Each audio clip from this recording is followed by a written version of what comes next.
అదే RTV app వార్తల్ని క్షణాల్లో చదివే అవకాశం ఉంటుంది. ఒక న్యూస్ పేపర్, ఒక టెలివిజన్ ఛానల్ మీ చేతుల్లో ఎప్పుడూ ఉంటాయి.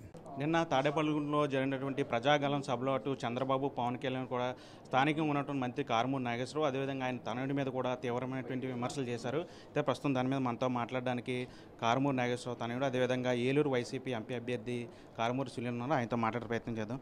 సార్ చెప్పండి, నిన్న సభలో తీవ్రమైన విమర్శలు చేశారు అని మీ మీద, మీ తండ్రి మీద కూడా విమర్శలు చేశారు. తండ్రి అధికారాన్ని అడ్డం పెట్టుకొని అవినీతి చేశారు అంటుకుని మీ మీద కూడా కామెంట్లు చేసిన పరిస్థితి. నిన్న కారుమూరి నాగేశ్వరరావు ప్రెస్ మీట్ పెట్టి చెప్పడం జరిగింది. అసలు నేను ఒక మంత్రి కొడుకునే చెప్పుకోను. నేను నా పనితో నేను చేసుకుంటా, నా వ్యాపారంతో నేను చేసుకుంటా వెళ్తాను.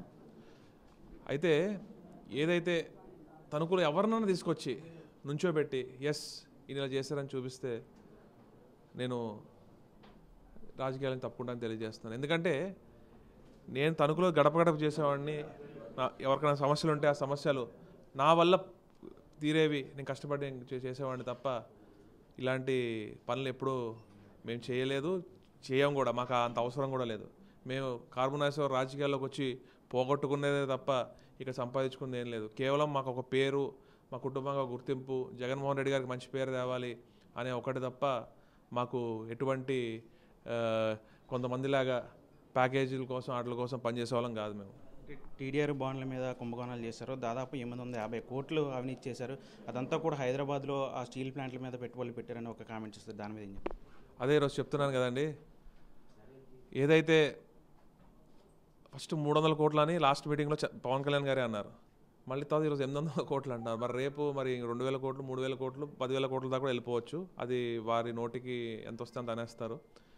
కానీ ఆ స్టీల్ ప్లాంట్లు ఏవైతే ఉన్నాయో అవి కానీ తీసుకొచ్చి బాలానగర్లో అంట. మరి బాలానగర్ అంటే నేను బాలానగర్కి వెళ్ళి 10 ఏళ్ళు అవుతుంది. బాలానగర్లో ఆ స్టీల్ ప్లాంట్లు చూపిస్తే నేను అది వారికి గిఫ్ట్గా ఇచ్చేసి నేను రాజకీయాలను తప్పుకుని పక్క వెళ్ళిపోతానని చెప్పి నేను తెలియజేసుకుంటున్నాను. అంటే మీరు యువకుడుగా ఉన్నారు, ఆ రాజకీయాల్లోకి వచ్చారు, ఇప్పుడిప్పుడే రాజకీయాలు ఎదుగుతూ ఉన్నారు, ఎంపీకి కూడా పోటీ చేస్తున్నారు. అంటే మీలాంటి యువ నాయకత్వం మీద ఎట్లాంటి కామెంట్లు ఎలా అనిపిస్తుంది? చాలా బాధాకరం అండి ఇది. నేను ఎవరికైనా సహాయం చేయడమే తప్ప మనకు అసలు ఇంకా వేరే ఏమీ తెలియదు కూడా. కానీ ఇలాగా సో లెక్క ప్రకారం చూసుకుంటే I think I'm the youngest contestant in the state. మరి నా మీద ఇట్లా చేయడం నేను చాలా బాధపడుతున్నాను. ఎందుకంటే ఎవడో కోన్కిస్కా గొట్టంగాడు రాసిచ్చిన స్క్రిప్ట్ చదివి ఒక స్టేచర్లో ఒక పార్టీ అధ్యక్షుడు అని చెప్పుకునే ఆయన ఇంత దిగజారిపోవడం నాకు చాలా బాధాకరంగా ఉంది. ఎందుకు అంటే ఈరోజు జగన్మోహన్ రెడ్డి గారు నన్ను ఒక యువకుడు అని చెప్పి నన్ను ముందు నిల్చోబెట్టారు. కానీ పవన్ కళ్యాణ్ గారు ఏదైతే నాకు యువ వీర మహిళలు కావాలి, యువ రక్తం కావాలి, నాకు సలహాలు ఇచ్చేవాళ్ళు వద్దు అన్నారు. కానీ ఎక్కడ చూసినా కూడా 50 ఏళ్ళు వయసు పైబడిన వాళ్ళకి సీట్లు ఇవ్వడం జరిగింది. టీడీపీ నుంచి జాయిన్ చేసుకుని 70 ఏళ్ళు పైబడిన వాళ్ళకి సీట్లు ఇవ్వడం జరిగింది తప్ప ఎవరైతే యువత ఉన్నారో జనసేనలో వారందరికీ మరి వాడుకుని వదిలేయడం జరిగింది. వారే వాపోతున్నారు ఈరోజు. అది అంటే మీ తణుకులో అటు కారుమూరి నాగేశ్వరరావు గారిని, ఇక్కడ ఏలూరులో ఎంపీగా మిమ్మల్ని ఇద్దరిని కూడా, తండ్రి కొడుకులు ఇద్దరిని కూడా ఇంటికి పంపిస్తాం అంటూ కూడా నిన్న సవాల్ విసిరారు పవన్ కళ్యాణ్. దాని మీద ముందు పవన్ కళ్యాణ్ గారు ఆయన గెలుపు గురించి ఆలోచించుకోవాలి.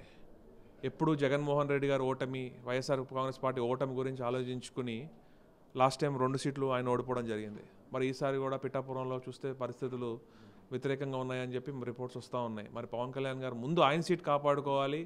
అసలు ఎంపీ పోటీ చేస్తారా, ఎమ్మెల్యే పోటీ చేస్తారా కూడా క్లారిటీ లేని పరిస్థితిలో మరి పవన్ కళ్యాణ్ గారు ఉన్నారు. మరి అది చాలా హాస్యాస్పదం. ఇంత ఒక పార్టీ అధ్యక్షుడు అయ్యుండి కూడా ఆయన మరి ఇట్లా మాట్లాడుతున్నారంటే మరి అది అర్థం కావట్లేదు.